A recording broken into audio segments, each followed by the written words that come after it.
Hi friends, welcome to not వైద్యం. మమ్మల్ని ఎంతగానో ఆదరిస్తున్న మా ప్రేక్షకులకి, మా సబ్స్క్రైబర్స్కి మా హృదయపూర్వక ధన్యవాదాలు.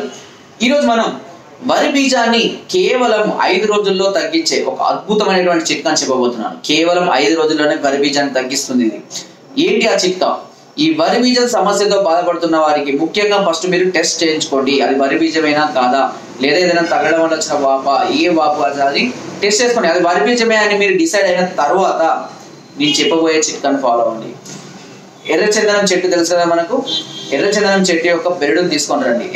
మామూలుగా ఇప్పుడు అన్ని కూడా అందుబాటులో ఉన్నాయి మనకు. ఎర్రచందనం చెట్టు బెరడు కూడా మనకు లభిస్తున్నాయి. ఎర్రచందనం చెట్టు యొక్క బెరడును తీసుకొని వచ్చి కొద్దిగా పచ్చ దంచి మెత్తగా దంచిన తర్వాత ఎవరికైతే ఈ వరి బీజం సమస్య ఉందో వారి యొక్క మూత్రాన్ని ఒక చిన్న బౌల్లో సేకరించండి. ఓకేనా? సో ఆ సేకరించినటువంటి ఆ మూత్రంలో ఈ ముద్దను వేయండి. వేసి కొద్దిసేపు ఒక పావు గంట నుంచి అరగంట సేపు నాననివ్వండి. అర్థమవుతుందని చెప్పేది. ఈ ఎర్రచందనం యొక్క బెరడును కొద్దిగా తీసుకొని దంచి ఆ దంచిన ముద్దను ఏ వ్యక్తి అయితే వెరికోసిల్ అంటే ఈ వరి బీజంతో సమస్యతో బాధపడుతున్నారో ఆ వ్యక్తి యొక్క మూత్రాన్ని సేకరించి అందులో ఈ ముద్దను వేసి కొద్దిసేపు ఉన్న తర్వాత వడబోసి ఈ ముద్దను అంటే ఒక క్లాత్ లో వడబోసి అదే క్లాత్ తో సహా ఆ ముద్దను బీజాలకు కట్టుకోవాలి. ఇలా రాత్రి కట్టుకొని ఉదయం రాత్రి కట్టలేదు, ఎప్పుడైనా మీ ఇష్టం. కొంచెం తడిగా ఉంటుంది, తర్వాత కొంచెం వెట్టపోతుంది. సో అలాగైతే రాత్రి పూట అయితే కట్టుకోవచ్చు. లేదంటే ఒక కవర్ లాంటిది ఏదైనా తడిగా ఉంది అని కూడా కవర్ లాంటిది కూడా దానికి సపోర్ట్ పెట్టుకొని రాత్రి కూడా పడుకొని ఉదయం కూడా తీయండి. 5 రోజుల్లోనే మీకు ఈ వరి బీజం సమస్య అనేది పూర్తిగా తగ్గిపోవడం జరుగుతుంది.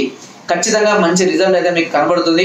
ఎంతో మందికి నేను సజెస్ట్ చేశాను, ఖచ్చితమైన రిజల్ట్ కూడా చాలా మందిలో కనబడడం జరిగింది. కాబట్టి ఈ చిట్కాను చెప్పడం అనేది జరిగింది. సో ఈ చిట్కా చాలా అద్భుతంగా పనిచేస్తుంది.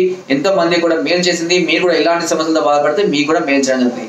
ఒకవేళ సమస్య స్టేజ్ అంటే లెవెల్ 1, 2, 3, 4 ఇలా గ్రేడ్స్ ఉంటాయి. ఎక్కువ గ్రేడ్ లో ఉండి ఆపరేషన్ సిచ్యువేషన్ లో ఉన్నట్లయితే కనుక ఒకసారి ఆ రిపోర్ట్స్ కానివ్వండి, మీరు కానివ్వండి నేరుగా మమ్మల్ని సంప్రదించండి. ఒకవేళ ఎలాంటి ఆపరేషన్ లేకుండా మా వంతు ప్రయత్నంగా మేము ఈ వరి బీజం సమస్యను తగ్గించడానికి ప్రయత్నిస్తాం. ఎందుకంటే చాలా మంది కూడా ఆపరేషన్ దాకా వెళ్ళి భయపడి, ఎందుకంటే తర్వాత ఎలక్షన్స్ ఉండయో లేదా వీరవృద్ధి అవుతుందో కాదని చాలా మంది భయపడుతుంటారు. అలాంటి వాళ్ళ పరిస్థితిలో ఉన్న వాళ్ళని కూడా మేము ట్రీట్మెంట్ చేసి ఆ వరి బీజం సమస్యను తగ్గించడం అనేది జరిగింది. మీరు ఇలాంటి సిచ్యువేషన్ లో ఉన్నట్లయితే పైన స్క్రోల్ అవుతున్నటువంటి నెంబర్స్ కి ఫోన్ ద్వారా, వాట్సాప్ ద్వారా లేదా కింద డిస్క్రిప్షన్ ఉన్న మా అడ్రస్ కి కూడా మీరు నేరుగా మీ రిపోర్ట్స్ అనేది తీసుకొని వచ్చి మాకు చూపించినట్లయితే దీనికి సంబంధించినటువంటి మెడిసిన్స్ కానివ్వండి, ట్రీట్మెంట్, ఫుడ్, సలహాలు, సూచనలు అన్ని కూడా మీకు అందించడం జరుగుతుంది. దీని ద్వారా ఎలాంటి ఆపరేషన్ లేకుండా ఈ వరి బీజం సమస్యను మనం పూర్తిగా తగ్గించుకోవచ్చు. సో ఫ్రెండ్స్, ఎంతో మంది కూడా ఇలాంటి సమస్యలు చెప్పుకోలేక, ఏ డాక్టర్ని వెళ్ళి సంప్రదించాలో తెలియక, ఎక్కడ టెస్ట్ చేయాలో తెలుసుకోక చాలా మంది ఇబ్బంది పడుతున్నారు. సో మీరు ఈ సమస్య బాధపడుతున్నట్లయితే ఒకవేళ మీరు రావడానికి సిగ్గుగా ఉండి ఇబ్బందిగా ఉన్నా కూడా మీరు ఫోన్ చేసి కూడా మీ సమస్యను కూడా తెలియజేసి ఆ ఫోటోస్ కానివ్వండి, రిపోర్ట్స్ కానీ మాకు వాట్సాప్ చేసినా కూడా మీ ఇంటి వద్దకే మీకు కొరియర్ ద్వారా కూడా మెడిసిన్ పంపించడం అనేది జరుగుతుంది. సో దీని ద్వారా మీరు ఇంటి వద్ద నుండి ట్రీట్మెంట్ తీసుకొని సమస్యను పూర్తిగా తగ్గించుకొని ఒక కొత్త హ్యాపీ లైఫ్ ని స్టార్ట్ చేసుకోవచ్చు. సో ఫ్రెండ్స్, నా వీడియో కనుక మీకు నచ్చినట్లయితే ఒక లైక్, ఒక షేర్ చేయండి. మరిన్ని వీడియోస్ కోసం సబ్స్క్రైబ్ చేయడం మర్చిపోకండి. మీ అమూల్యమైన సలహాలు, సూచనలు నాకు కామెంట్ ద్వారా తప్పకుండా తెలియజేయండి. Thank you.